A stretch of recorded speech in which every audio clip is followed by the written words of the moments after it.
యేసు ప్రభువే సాతాను బలమును జయించెను. అందరము విజయ గీతములు పాడెదము, విజయ గీతములు పాడెదము. దావీదుకు సిగురు నీవై, యూదా గోత్రపు సింహము నీవై. దావీదుకు సిగురు నీవై, యూదా గోత్రపు సింహము నీవై. దేవా నీవే గ్రంథం నిప్ప, దేవా నీవే గ్రంథం నిప్ప. జయముందితివి నీకే స్తోత్రములు, జయముందితివి నీకే స్తోత్రములు. యేసు ప్రభువే సాతాను బలమును జయించెను. అందరము విజయ గీతములు పాడెదము, విజయ గీతములు పాడెదము. మన శ్రమలలో విజయము నిత్యం, తన రాజ్యమునందు మనలను చేర్చెను. మన శ్రమలలో విజయము నిత్యం, తన రాజ్యమునందు మనలను చేర్చెను. ఘన విజయమును మనకై పొందెను, ఘన విజయమును మనకై పొందెను. మన విజయము యేసే అని హర్షించెదము, మన విజయము యేసే అని హర్షించెదము. యేసు ప్రభువే సాతాను బలమును జయించెను. అందరము విజయ గీతములు పాడెదము, విజయ గీతములు పాడెదము. మహోన్నతుడు మహాఘనుడు మహిమారాజు మనకు విజయమునిచ్చే. మహోన్నతుడు మహాఘనుడు మహిమారాజు మనకై విజయమునిచ్చే. మరణము గెలిచే తిరిగి లేచే, మరణము గెలిచే తిరిగి లేచే. ఆర్భాటముతో మనము హర్షించెదము, ఆర్భాటముతో మనము హర్షించెదము. యేసు ప్రభువే సాతాను బలమును జయించెను. అందరము విజయ గీతములు పాడెదము, విజయ గీతములు పాడెదము. ప్రకటన గ్రంథము 5వ అధ్యాయము 9-10 వచనాలు మనం చదువుకుందాం. ప్రకటన గ్రంథము 5వ అధ్యాయము 9-10 వచనాలు అందరూ కలిసి చదువుకుందాం. ఆ పెద్దలు, నీవు ఆ గ్రంథమును తీసుకుని దాని ముద్రలు నిప్పినప్పుడు యోగ్యుడు, నువ్వు వధింపబడిన వాడవై నీ రక్తం ఇచ్చి ప్రతి వంశంలోను ఆయా భాషలు మాట్లాడే వారిలోను ప్రతి ప్రజలోను ప్రతి జనములోను దేవుని కొరకు మనుషులను కొని మా దేవునికి వారిని రాజ్యముగాను యాజకులను గాను చేసితివి కనుక వారు భూలోకమందు ఏలుదురని కొత్త పాట పాడుదురు. దేవుడి వాక్యం ద్వారా మనతో మాట్లాడి సహాయం చేయను గాక. ఈ ప్రకటన గ్రంథంలో దేవుణ్ణి ఎంతో ఆరాధిస్తున్నారు. ఇక్కడ మనం చూసినట్లయితే ఇక్కడ మనకు ఎవరెవరు కనపడుతున్నారంటే, మరి దేవదూతలు కనపడుతున్నారు, 24 పెద్దలు కనపడుతున్నారు, 4 జీవులు కనపడుతున్నారు. కాబట్టి వీళ్ళంతా సకల పరిశుద్ధులు దేవుణ్ణి ఇక్కడ ఆరాధిస్తూ ఉన్నారన్నమాట, దేవుణ్ణి గణపరుస్తూ ఉన్నారు.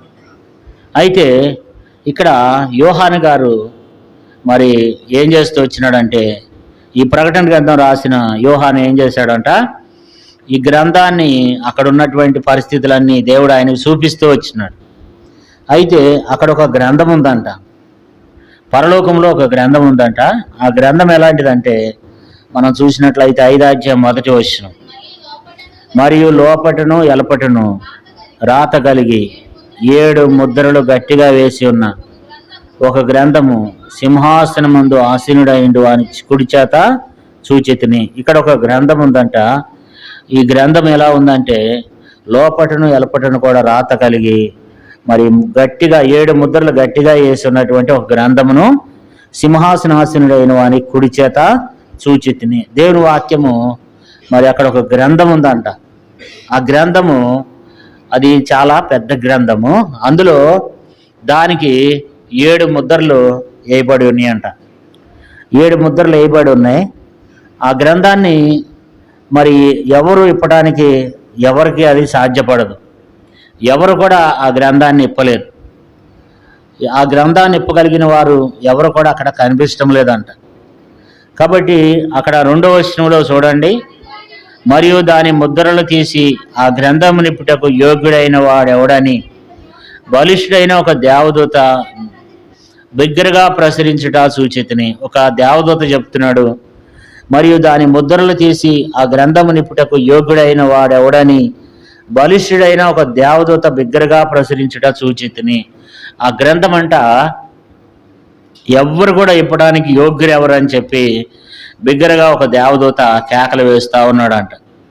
కాబట్టి ఆ గ్రంథముని ఇప్పాలి, దాని ముద్రలు తీసివేయాలి, ఆ గ్రంథాన్ని ఇప్పాలి. కాబట్టి ఎవరు ఆ గ్రంథాన్ని ఇప్పేది అని అంటే ఆ గ్రంథం ఇప్పేవారు ఎక్కడ ఉన్నారంట, ఎవరు కనిపించడం లేదంట. 3వ వచనం చూడండి, అయితే పరలోకమందు కానీ భూమి మీద కానీ భూమి కింద కానీ ఆ గ్రంథముని ఇప్పటికైనను చూచుటికైనను. కాబట్టి ఎవరు కూడా ఆ గ్రంథాన్ని మూడు లోకాలు ఉన్నాయన్నమాట.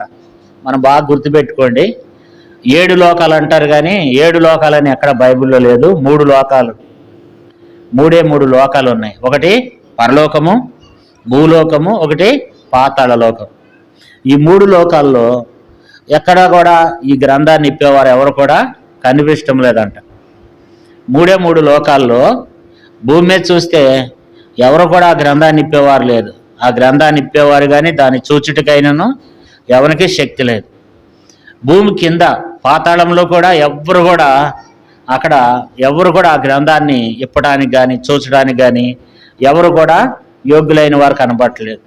పరలోకంలో కూడా మరి ఎవరు కూడా ఆ గ్రంథాన్ని ఇప్పటానికైనను ఆ గ్రంథాన్ని చూడటానికైనను ఎవరికి కూడా ఏం కలగట్లేదంట, శక్తి కలగట్లేదంట. అది ఎక్కడుందంటే తండ్రి అయిన దేవుని కుడి చేతిలో ఆ గ్రంథం ఉంది. ఇంతకీ ఆ గ్రంథం ఏంటి అని అంటే ఆ గ్రంథము ఏముంది? ఆ గ్రంథములు అంటే లోకానికి జరగబోయే విషయాలు, లోకంలో వచ్చేటువంటి తెగుళ్ళు. బైబిల్ గ్రంథంలో ప్రకటన గ్రంథంలో 7 ఆత్మలు, 7 సంఘములు, తర్వాత 7 మరి ఇక్కడ ఏం కనపడుతుంది? ఇక్కడ మరి మనం చూసినట్లయితే 7 ముద్రలు కనపడుతుంది. 7 ముద్రలు, 7 పాత్రలు. ఇట్లా మనం చూస్తే 7 అన్ని ప్రకటన గ్రంథంలో కనపడుతూ ఉంటాయి. అయితే ఈ గ్రంథానికి 7 ముద్రలు ఉన్నాయంట. మరి ఇక్కడ ఒక్కొక్క ముద్రని ఏం చేస్తూ వచ్చినాడు అని అంటే ఈ గ్రంథాన్ని తెరుస్తూ వచ్చినప్పుడు ఈ గ్రంథము ఏముందనంటే జరగబోయే విషయాలు ఈ గ్రంథంలో రాయబడినాయి. లోకానికి ఏమి సంభవింపబోతున్నాయి, లోకంలో జరిగే పరిస్థితులు, ఈ లోకంలో ఏం జరగబోతుంది, పరలోకంలో కానీ భూమి మీద కానీ భూమి కింద కానీ జరగబోయే విషయాలు, అనేక విషయాలు ఈ గ్రంథంలో ఉన్నాయి. ఆ గ్రంథం విప్పితేనే కానీ విషయాలు ఏంటనేది తెలియదు, మన భవిష్యత్తు ఏంటనేది తెలియదు. కాబట్టి ఇప్పుడు ఆ గ్రంథాన్ని ఇప్పాలి. ఆ గ్రంథాన్ని ఇప్పాలంటే ఎవరు కనిపించడం లేదంట. కాబట్టి ఇప్పుడు యోహాను చూడ 4వ వచనం చదువుకున్నాం. ఆ గ్రంథముని ఇప్పటికైనను చూచుటికైనను యోగ్యుడు ఎవడునో కనపడనందున నేను బహుగా ఏడ్చుండగా. కాబట్టి బహుగా ఏడుస్తున్నాడంట. అరే ఈ గ్రంథాన్ని ఎట్లా, ఈ గ్రంథం ఎట్లా, ఈ గ్రంథం తెరిస్తే కానీ ఏ విషయాలైనా మనకు తెలియదు. ఈ గ్రంథంలో ఏం రాయబడితే వచ్చినాయి అంటే గ్రంథంలో అనేకమైనటువంటి మరి రాకడకు సంబంధించినటువంటి విషయాలు దానిలో బోధపడుతూ వచ్చినాయి. దానిలో అనేకమైనటువంటివి భూమి మీదకి రాబోతున్నటువంటి తెగుళ్ళు కానీ మరి అనేకమైనటువంటి ఈ గ్రంథంలో రాయబడుతూ వచ్చినాయి. మరి గ్రంథాన్ని ఎవరు ఇప్పుతారబ్బా అని చెప్పి ఎవరు ఇప్పేవాళ్ళు కనబడలా. ఆయన మరి భూమి మీద ఉన్న మనుషులను చూస్తూ వచ్చినాడు, భూమి కింద ఉన్న వారిని చూశాడు, తర్వాత పరలోకంలో కూడా చూశాడు. కానీ ఎవరు కూడా ఆ గ్రంథాన్ని ఇప్పడానికి శక్తి దాటంలే. దాన్ని చదవడానికి కానీ, దాన్ని చదువుటకు కానీ, దాన్ని చూచడానికి కానీ ఏమి లేదంట, శక్తి లేదు. కాబట్టి ఇప్పుడు ఏడుస్తూ ఉన్నప్పుడు మరి ఒక దేవదూత చూడండి 5వ వచనంలో, ఆ పెద్దల్లో ఒకడు, ఏడవకము, ఇదిగో దావీదుకు సిగురైన యూదా గోత్రపు సింహము 7 ముద్రలను తీసి ఆ గ్రంథముని ఇప్పటికై జయం పొందినని నాతో చెప్పాను. కాబట్టి మరి ఆ గ్రంథాన్ని నువ్వేమి ఏడవద్దు. ఆ గ్రంథాన్ని ఇప్పి ఆయన ఎవరున్నారు? ఒక ఆయన ఉన్నారు. ఎవరైనా? దావీదుకు సిగురైన యూదా గోత్రపు సింహము ఆ 7 ముద్రలను తీసి ఆ గ్రంథముని ఇప్పటికై జయం పొందినని నాతో చెప్పానని యోహాను చెప్తున్నాడు. కాబట్టి ఇప్పుడు యేసు ప్రభువారు ఆ గ్రంథాన్ని ఇప్పగలిగిన వారు ఎవరు? యేసు ప్రభువారు మాత్రమే. మరి ఈ 3 లోకాల్లో ఎవరు కూడా ఆకాశంలో ఆకాశమందే కానీ, భూమి పరలోకమందే కానీ, భూమి మీద కానీ, భూమి కింద కానీ ఎవరు కూడా ఆ గ్రంథాన్ని ఇప్పేవారు లేరు. కానీ ఆయన మాత్రమే యోగ్యుడు, ఆయన మాత్రమే ఆ గ్రంథాన్ని ఇప్పగలిగిన వాడు. ఎవరు కూడా ఆ గ్రంథాన్ని ఎవరు కూడా ఇప్పడానికి శక్తి చాలదు. ఆ గ్రంథాన్ని ఇప్పేటువంటి యోగ్యులు ఎవరు కూడా కనిపిస్తం లేదు. ఆ గ్రంథాన్ని ఇప్పగలిగిన వారు ఎవరంటే యేసుక్రీస్తు ప్రభువారు మాత్రమే. ఆ గ్రంథాన్ని ఇప్పగలిగినటువంటి శక్తి యూదాగోత్రపు సింహమైన యేసు ప్రభువారు మాత్రమే ఆ గ్రంథాన్ని ఏం చేయగలడు? ఇప్పగలడు. ఎందుకంటే ఆయన నీతిమంతుడైనటువంటి దేవుడు, ఆయన పరిశుద్ధుడైనటువంటి దేవుడు, ఆయన శక్తివంతమైనటువంటి దేవుడు, ఆయన ఐశ్వర్యం కలిగినటువంటి దేవుడు, జ్ఞానం కలిగినటువంటి దేవుడు. మరి ఆ గొప్ప దేవుడు యేసు ప్రభువారు మాత్రమే ఆ గ్రంథాన్ని ఏం చేయగలడు? ఇప్పగలడు. ఇంకా భూమి మీద ఎవరు కూడా ఆ గ్రంథాన్ని ఇప్పడానికి కానీ, ఆ గ్రంథంకు ఉన్నటువంటి ముద్రలు తీసివేయడానికి కానీ, ఆ గ్రంథాన్ని చూడటానికి కానీ ఎవరికి ఏమి లేదంట, శక్తి లేదంట. కాబట్టి ఆ గ్రంథాన్ని ఇప్పగలిగిన వారు ఎవరంటే ఈ భూమి మీద ఈ భూలోకంలో నివసించి ఈ భూమి మీద జై జీవితాన్ని పొందినటువంటి వారు, ఆ భూమి మీద జై జీవితాన్ని పొందినటువంటి యోగ్యుడైనటువంటి వారు ఎవరంటే యేసుక్రీస్తు ప్రభువారు. యేసు ప్రభువారు ఈ భూమి మీదకి వచ్చి 33.5 సంవత్సరాలు ఈ భూమి మీద జీవించి ఆయన మరి పరిశుద్ధుడిగాను నీతిమంతుడిగాను ఆయన ఏ పాపం లేనటువంటి వాడిగా ఈ భూమి మీద జై జీవితాన్ని జీవించినటువంటి వ్యక్తి ప్రభు అయిన యేసుక్రీస్తు ప్రభువారు. ఆయన మాత్రమే ఆ గ్రంథాన్ని ఇప్పగలిగినటువంటి యోగ్యుడు. ఆయన మాత్రమే ఆ యోగ్యత కలిగినటువంటి వాడు. ఆయన ఒక్కడే యోగ్యుడు. కాబట్టి ఇప్పుడు తండ్రి అయిన దేవుని చేతిలో, ఆ సింహాసనాసీనుడైనటువంటి వాని చేతిలో ఆ గ్రంథం ఉంది. ఆ గ్రంథం ఆయన దగ్గర నుంచి తీసుకుంటానికి యోగ్యుడైన వాడు ఎవరు? తండ్రి అయిన దేవుని చేతిలో ఆ గ్రంథం ఉందంట. ఆ గ్రంథాన్ని ఆయన చేతిలో నుంచి తీసుకోగలిగిన వారు ఎవరంటే ఒకే ఒక వ్యక్తి, ఎవరంటే యేసుక్రీస్తు ప్రభువారు. ఆయన తప్ప మరి ఆ గ్రంథాన్ని ఎవరు కూడా తీయలేరంట. ఇప్పుడు చూడండి ప్రకటన గ్రంథం 5వ అధ్యాయం 6వ వచనం, మరియు సింహాసనమునకును ఆ 4 జీవులకును పెద్దలకును మధ్యను వధింపబడినట్లుండిన గొర్రెపిల్ల నిలిచియుట చూచితిని. ఆ గొర్రెపిల్లకు 7 కొమ్ములను 7 కన్నులుండెను. ఆ కన్నులు భూమి అంతటా పంపబడిన దేవుని 7 ఆత్మలు. ఇక్కడ మనం చూసినట్లయితే అక్కడ ఎవరు కనిపిస్తున్నారంట? ఆ సింహాసనమునకును ఆ 4 జీవులకును పెద్దలకును మధ్య వధింపబడిన గొర్రె పిల్ల నిలిచి ఉంట చూచితిని. కాబట్టి వధింపబడినటువంటి గొర్రె పిల్ల. యేసుక్రీస్తు ప్రభువారి గురించి ఏం రాయబడుతూ వచ్చిందంటే వధింపబడినటువంటి గొర్రె పిల్ల. యేసు ప్రభువారు నీ కొరకై నా కొరకై వధింపబడినటువంటి వాడు. అక్కడ నిలబడి ఉన్నాడంట. ఆయన కనిపిస్తూ ఉన్నాడంట. యేసు ప్రభువారిని చూస్తూ వచ్చినాడంట. మరి ఆయన అక్కడ నిలబడి ఉన్నాడంట. కాబట్టి ఆ సింహాసనమందు ఆ సింహాసనమునకును ఆ 4 జీవులకును పెద్దలకు మధ్యలో వధింపబడినటువంటి మరి గొర్రెపిల్ల నిలిచి ఉంట చూచితిని. అంటే ఆ గొర్రెపిల్లకి మరి 7 కొమ్ములను 7 కనులను ఉండెను. ఆ కనులు భూమి మీద పంపబడిన దేవుని 7 ఆత్మలు. కాబట్టి మరి యేసుప్రభువారిని అక్కడ చూస్తూ వచ్చినప్పుడు ఆయనకి మరి ఆయనలో ఉన్నటువంటి శక్తిని చూస్తూ వచ్చినాడు.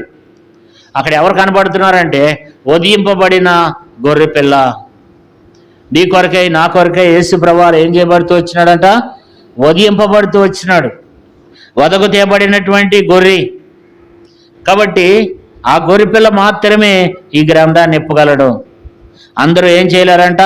ఈ గ్రంథాన్ని ఇప్పలేరంట. ఆ గ్రంథాన్ని మరి తండ్రి అయిన దేవుని చేతుల నుండి, ఆ సింహాసనాసీనుడైనటువంటి దేవుని చేతుల నుండి ఆ గ్రంథాన్ని తీశాడు. చూడండి 7వ వచనం చదువుకుందాం. ఆయన వచ్చి సింహాసనమందు ఆసీనుడైన వాడి కుడి చేతుల్లో నుండి ఆ గ్రంథమును తీసుకునేను.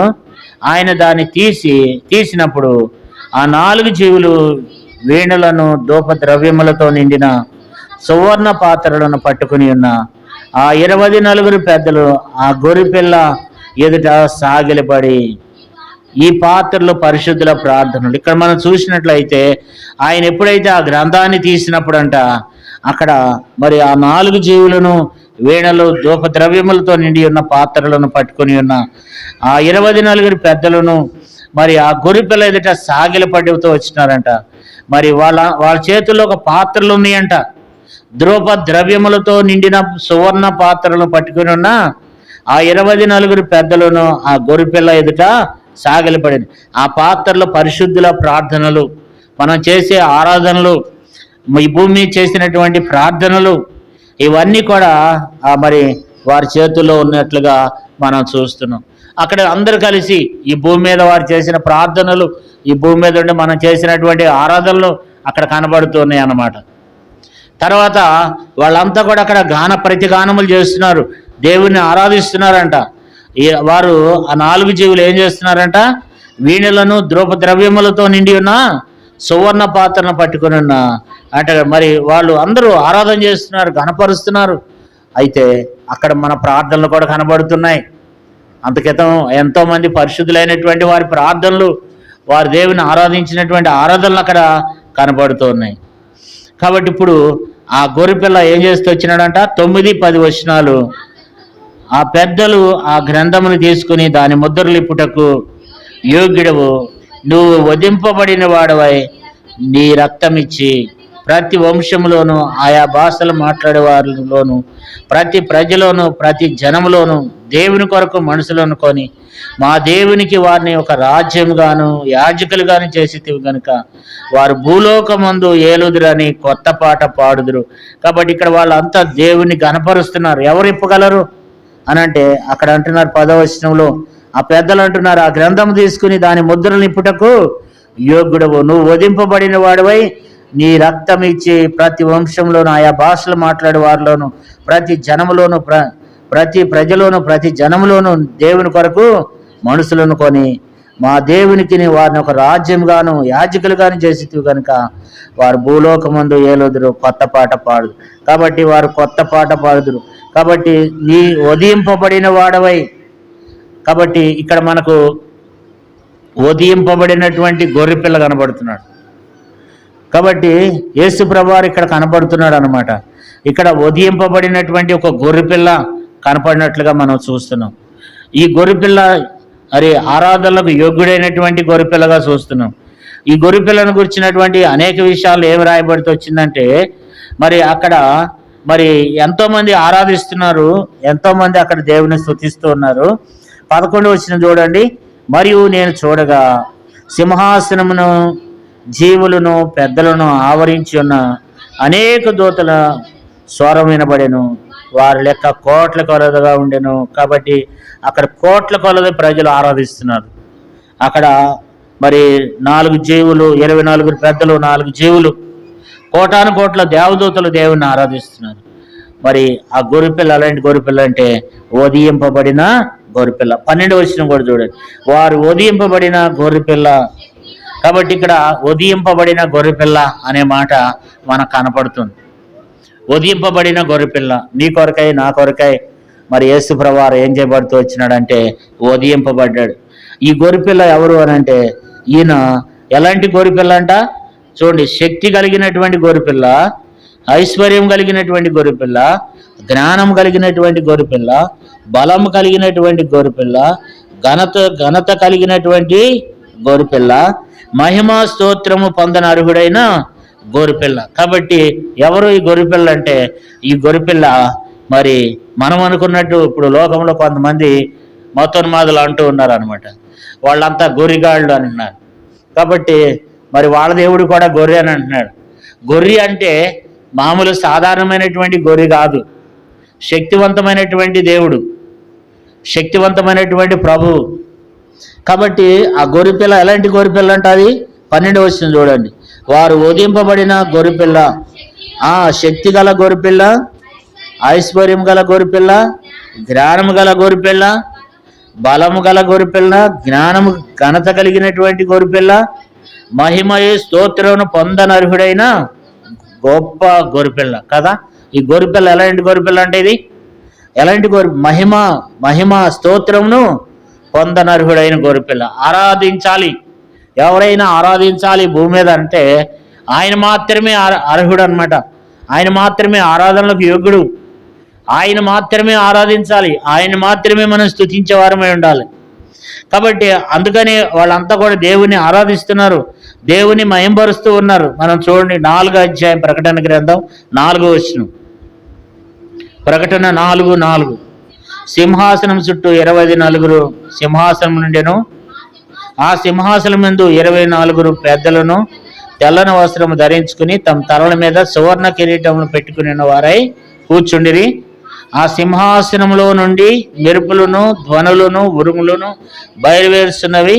మరియు ఆ సింహాసనం ఎదుట 7 దీపములు ప్రజ్వలించుచున్నవి, అవి దేవుని 7 ఆత్మలు. కాబట్టి ఇక్కడ మనం చూస్తే వాళ్ళంతా దేవుని ఆరాధిస్తున్నారు, దేవుని స్తుతిస్తున్నారు. ఎవరిని ఆరాధిస్తున్నారంటే తండ్రి అయిన దేవుని ఆరాధిస్తున్నారు, కుమారుడైన గొర్రెపిల్ల అయినటువంటి క్రీస్తు ప్రభువారిని ఏం చేస్తున్నారంట? ఆరాధిస్తున్నారు.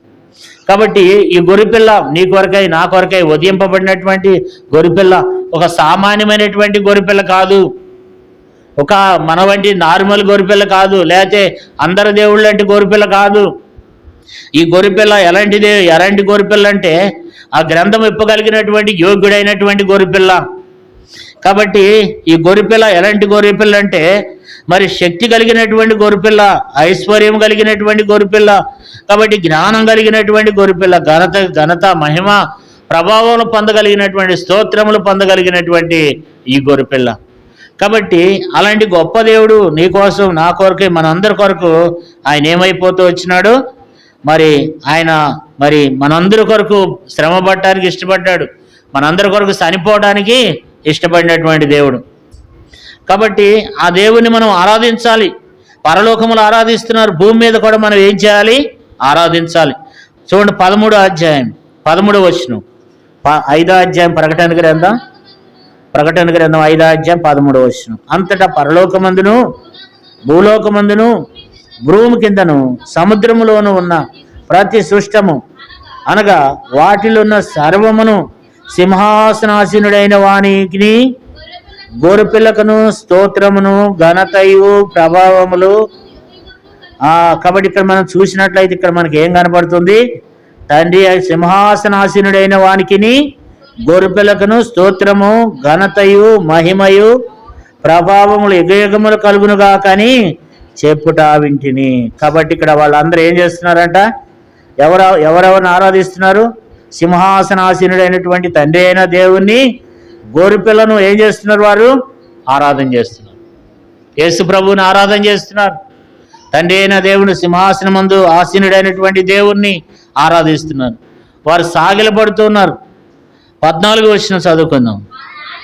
ఆ 4 జీవులు ఆమేన్ ఆమేన్ అని చెప్పగా ఆ పెద్దలు సాగిలపడి నమస్కారం చేసిరి. కాబట్టి ఆ పెద్దలు ఆరాధన చేస్తున్నారు, ఆమేన్ ఆమేన్ అంటున్నారు.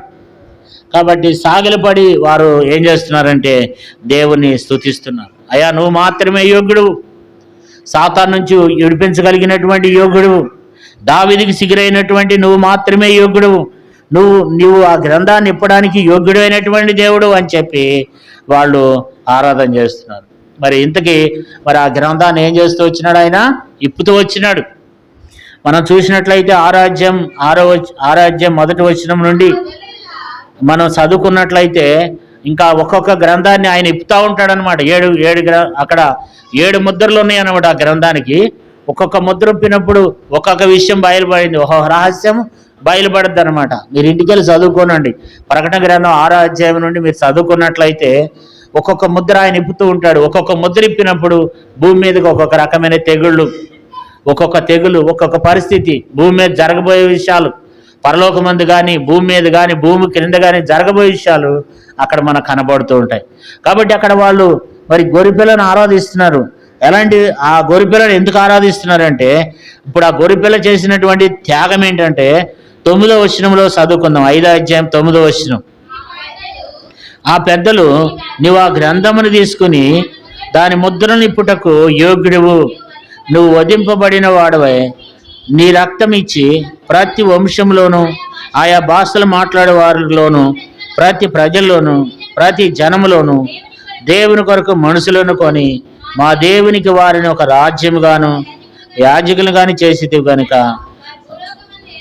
వారు భూలోకముందు ఏరుదురని కొత్త పాట పాడుదురు. ఇక్కడ మనం చూసినట్లయితే ఆ పెద్దలు అంటున్నారు, అయా నువ్వు వధింపబడిన వాడివై ప్రతి వంశములో ఆయా భాషలు మాట్లాడే వారిలోను ప్రతి ప్రజలోను ప్రతి జనములోను దేవుని కొరకు మనుషులను కొన్నావు. దేవుని కొరకు ఏం చేస్తూ వచ్చినాడంట? ఆయన మనుషులను కొన్నాడంట. దేవుని కొరకు నిన్ను నన్ను మన అందరిని కొన్నాడు. కాబట్టి మనం ఎవరు అంటే మనం విలువ పెట్టి కొనబడినటువంటి వారం. దేవుని కొరకు నిన్ను నన్ను మన అందరిని కూడా కొన్నాడు ఆయన. దేవుడు తన స్వరక్తం ఇచ్చి కొన్నాడు. అమూల్యమైన రక్తాన్ని ఇచ్చి దేవుడు మనల్ని కొన్నాడు. దేవుని కొరకు మనల్ని అందరిని మనం కొనబడినటువంటి వారం. కాబట్టి మనలను కొన్నాడు. కొనడమే కాదు, మనలను దేవునికి ఒక రాజ్యంగా చేశాడు. దేవునికి ఒక రాజ్యంగా చేస్తూ వచ్చినాడు. దేవునికి ఒక వారసులుగా చేస్తూ వచ్చినాడు, యాజకులుగా చేస్తూ వచ్చినాడు.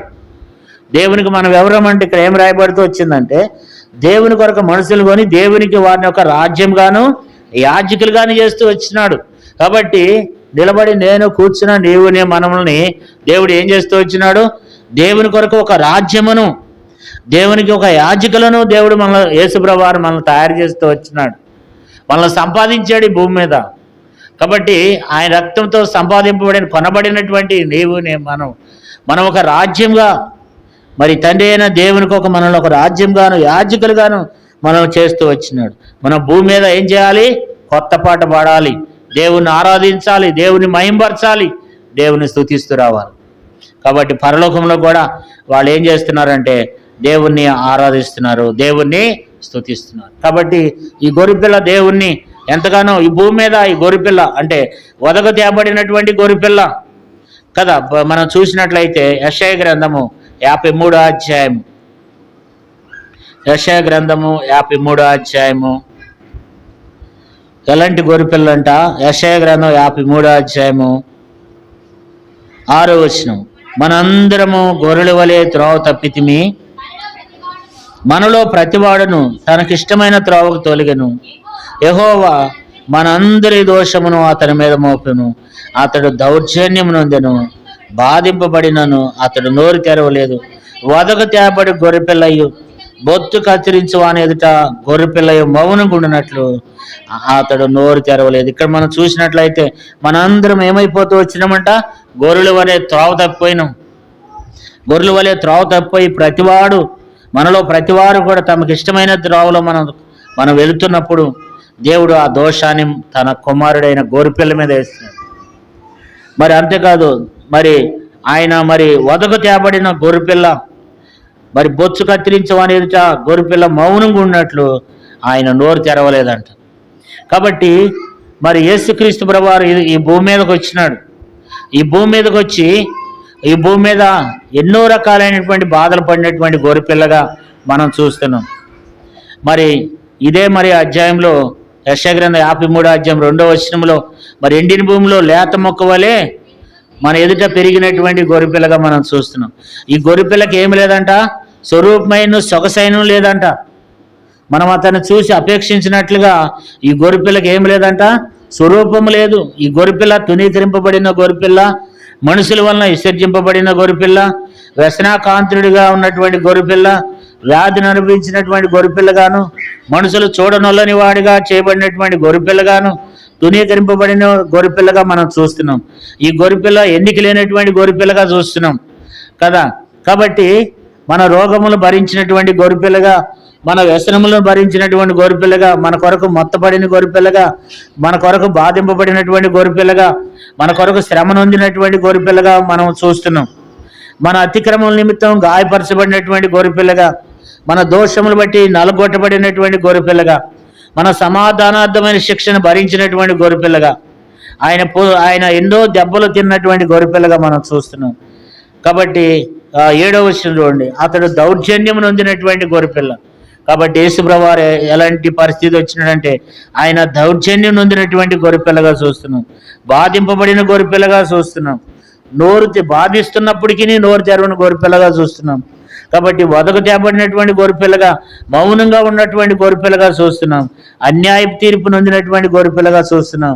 కాబట్టి ఈ గొర్రెపిల్ల నీ కొరకై నా కొరకై ఎక్కడున్నాడు? పరలోకంలో ఉన్నాడు కదా. కాబట్టి అందుకని మరి యోహాను అంటాడు, యోహాను ఏమంటాడంటే, ఇదిగో లోక పాపం మోసుకుని పోవు దేవుని గొర్రెపిల్ల.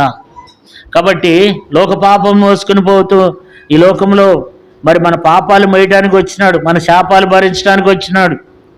కాబట్టి లోక పాపంను మోసుకుని పోవు దేవుని గొర్రెపిల్లగా మరి యేసుక్రీస్తు ప్రభువారు నీ కొరకై నా కొరకై భూమి మీదకి వచ్చినాడు దేవుని బిడ్డ. కాబట్టి అందుకని యోహాను సువార్త 1వ అధ్యాయము, యోహాను సువార్త 1వ అధ్యాయం 29వ వచనం. యోహాను సువార్త 1:29. మరునాడు యోహాను యేసు తన ఎద్దుకు రాగా చూచి, ఇదిగో లోక పాపం మోసుకొని పోవు దేవుని గొర్రెపిల్ల. కాబట్టి ఎవరి గొర్రెపిల్ల అంటే నీ పాపముల కొరకై నా పాపముల కొరకై మరి శిక్షణ అనుభవించినటువంటి గొర్రెపిల్ల, లోక పాపం మోసుకొని పోవు గొర్రెపిల్ల. అందుకని అంటున్నాడు మరి యోహాను బాప్తీసునిచ్చి యోహాను అంటాడు, ఇదిగో లోక పాపం మోసుకుని పోవు దేవుని గొర్రెపిల్ల. కాబట్టి లోక పాపం మోసుకుని పోతున్నటువంటి దేవుని గొర్రెపిల్ల. 36వ వచనం చూడండి, అతడు నడుచుచున్న యేసు వైపు చూచి, ఇదిగో దేవుని గొర్రెపిల్ల అని చెప్పాను. కాబట్టి యేసు ప్రభువారు నీ కొరకై నా కొరకై గొర్రెపిల్లగా ఈ లోకానికి వచ్చినాడు. మన కొరకై గొర్రెపిల్లగా ఉదయింపబడినటువంటి దేవుడుగా, మనందరి కొరకై శిక్షణ అనుభవించినటువంటి దేవుడుగా, మన కొరకై ఎన్నో అవమానాలు నిందలు పడినటువంటి గొర్రెపిల్లగా, ఉదయింపబడినటువంటి గొర్రెపిల్లగా యేసుక్రీస్తు ప్రభువారు నీ కొరకై నా కొరకు వచ్చినాడు. కాబట్టి ఇప్పుడు ఆ గొర్రెపిల్ల ఎలాంటి వాడంట? ప్రకటన గ్రంథం 5వ అధ్యాయము 12వ వచనములో రాయబడింది, వారు ఉదయింపబడిన గొర్రెపిల్ల శక్తియు ఐశ్వర్యమును జ్ఞానమును బలమును ఘనతయు మహిమయు స్తోత్రము పొంద నర్హుడని గొప్ప స్వరంతో చెప్పుకుంటుంది. కాబట్టి వారందరూ దేవుని ఆరాధిస్తున్నారు. ఎలాంటి గొర్రెపిల్ల అంటే సామాన్యమైనటువంటి గొర్రెపిల్ల కాదు. ఎలాంటి గొర్రెపిల్ల అంటే ఆయన ఉదయింపబడిన గొర్రెపిల్ల, శక్తి కలిగిన గొర్రెపిల్ల కదా, ఐశ్వర్యం కలిగిన గొర్రెపిల్ల, జ్ఞానం కలిగిన గొర్రెపిల్ల, బలం కలిగిన, ఘనతయు మహిమ స్తోత్రం పొందగలిగినటువంటి, స్తోత్రంలో అర్హుడైనటువంటి గొర్రెపిల్ల. కాబట్టి ఈ గొర్రెపిల్ల అప్పుడు ఎక్కడున్నాడు? పరలోకంలో ఉన్నాడు, ఆరాధింపబడుతున్నాడు. ఈ గొర్రెపిల్ల దేవుని స్తుతిస్తూ వస్తున్నాడు. కాబట్టి ఇప్పుడు ఆ గొర్రెపిల్ల మరి పరలోక రాజ్యంలో ఉండి మరి అక్కడ ఆరాధింపబడుతున్నాడు. మనం కూడా మరి అలాంటి గొప్ప దేవుడిగా ఉండి నీ కొరకై నా కొరకై భూమి మీదకి వచ్చినాడు ప్రభువైన యేసుక్రీస్తు ప్రభువారు. కాబట్టి మరి అక్కడ ఏముందంటే ఇప్పుడు చూడండి, చదువుకుందాం. ప్రకటన గ్రంథం 21వ అధ్యాయము, ప్రకటన గ్రంథం 21వ అధ్యాయము 23వ వచనం చదవండి. 23వ వచనం, ఆ పట్టణంలో ప్రకాశించుటకై సూర్యుడైనను చంద్రుడైనను దానికి అక్కర్లేదు, దేవుని మహిమయే దానిలో ప్రకాశించున్నది. కాబట్టి గొర్రెపిల్లయే దానికి దీపం అంట. కాబట్టి అక్కడ దేవుడే అక్కడ ప్రకాశిస్తున్నాడు, దేవుడే అక్కడ మహిమ తేజస్సు కనపడుతుంది. అక్కడ గొర్రెపిల్లయే దీపంగా ఉన్నాడు. యేసుప్రభువారు వెలుగై ఉన్నటువంటి దేవుడు, ఆయన అక్కడ ఏమున్నాడంట? అక్కడ దీపంగా ఉన్నాడంట. కాబట్టి గొర్రెపిల్లయే వారికి దీపం. కాబట్టి అక్కడ వాళ్ళు ఆరాధిస్తున్నారు. భూమి మీద ఉన్నటువంటి మనం కూడా దేవుని ఎంతో ఆరాధించాలి, దేవుని మనం స్తుతించాలి. దేవా మరి ఆ గ్రంథాన్ని ఇప్పబోతే మనకు విషయాలు తెలిసేవి కాదు. కాబట్టి ఆ గ్రంథం ఇప్పటం ద్వారా మరి అనేక విషయాలు మనం చూస్తూ వస్తున్నాం. తర్వాత ఆ గ్రంథం పుటం ద్వారా మరి ప్రకటన గ్రంథం 5వ అధ్యాయం నుండి 6వ అధ్యాయం నుండి మరి అనేక విషయాలు అక్కడ బయలుపరచబడుతూ వచ్చినాయి. కాబట్టి మనం కూడా దేవుణ్ణి ఆరాధిద్దాం. ప్రభా, మరి గొప్ప దేవుడు అయ్యండి, నువ్వు శక్తివంతమైనటువంటి దేవుడు అయ్యండి, మా కొరకు నువ్వు వధింపబడిన వాడివై. చూడండి, ఒక మాట చదువుకుందాం. 5వ అధ్యాయము 9వ వచనంలో ఏం రాయబడిందంటే చదవవసరం లేదు, కానీ మరి ఆ గ్రంథముని ఇప్పుటకు యోగ్యుడు, నువ్వు వధింపబడిన వాడువు. కాబట్టి మనం ఆరాధన చేద్దాం. ప్రభా, నువ్వు వధింపబడినటువంటి గొర్రెపిల్లవు. 24 పెద్దలు, 4 జీవులు, కోటాను కోట్ల దేవదూతలు పరిశుద్ధుడు పరిశుద్ధుడు పరిశుద్ధుడు అని అక్కడ నిన్ను గాన ప్రతిగామలు చేస్తూ ఆరాధిస్తుంటే మా కొరకు వచ్చి, మా కొరకు నిందలు అవమానాలు, మా కొరకు మరి గొర్రె బొచ్చు కత్తిరించు అనేది మౌనంగా ఉన్నట్లుగా మా కొరకు చనిపోయి ప్రాణం పెట్టి తిరిగి లేచినటువంటి గొర్రెపిల్లగా, దేవా మా పాపం మోసుకుని గొర్రెపిల్లగా ఉన్నావు అని చెప్పి దేవుని మనం ఆరాధన చేద్దాం. దేవుని మనం కొద్ది మాటలతో ఆరాధన చేద్దాం. 2 మాటలతో దేవుని స్తుతిద్దాం. ఎట్లంటే, దేవా, ఈ లోకంలో పాపిగా, ఈ లోకంలో పాపంలో శాపంలో అంధకారంలో ఉన్నటువంటి నన్ను వెతికి రక్షించుకుని దేవుని గొర్రెపిల్లగా నా కొరకు వచ్చి నా పాపంలో కల్వరి శిలువలో మోసుకుని నా కొరకే వధింపబడ్డావు. నా కొరకు వచ్చినటువంటి మరి దేవుని గొర్రెపిల్లగా, లోక పాపం మోసుకొని పోవు దేవుని గొర్రెపిల్లగా ఈ లోకానికి వచ్చి మీరెంతో శక్తియు ఐశ్వర్యమును జ్ఞానమును బలమును ఘనతయు మహిమ స్తోత్రములు పొంద అర్హుడు అయినప్పటికీ నా కొరకు ఈ భూమి మీదకి వచ్చి నా కొరకు ప్రాణం పెట్టినావు అని చెప్పి మనం దేవుణ్ణి ఆరాధిద్దాం. దేవుని మనం స్తుతిద్దాం. దేవా, నా కొరకు వధింపబడుతూ వచ్చినావు, మీరెంతో గొప్ప దేవుడు అయి ఉండి మనం చదువుకున్నాం. ప్రకటన గ్రంథం 5వ అధ్యాయం 12వ వచనం చదువుకున్నాం. ఆయన ఎంత గొప్ప దేవుడు, ఆయన ఎంత శక్తివంతుడు అనేది. కాబట్టి ఆ దేవుని మనం ఆరాధిద్దాం.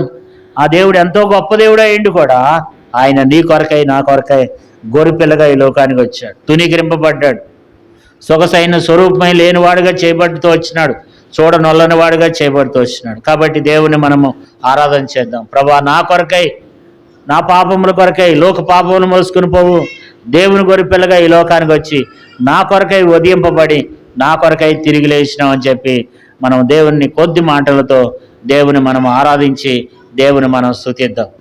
మరి కొద్ది మాటలతో దేవుని మనము గణపరుద్దాం, దేవుణ్ణి ఆరాధిద్దాం. ప్రభా, నా కొరకై ఈ లోకానికి వచ్చి నా కొరకు ప్రాణం పెట్టావు, నన్ను రక్షించుకోవడానికి ఈ భూమి మీదకి వచ్చినామని చెప్పి దేవుణ్ణి మనము ఆరాధన చేసి దేవుని మనము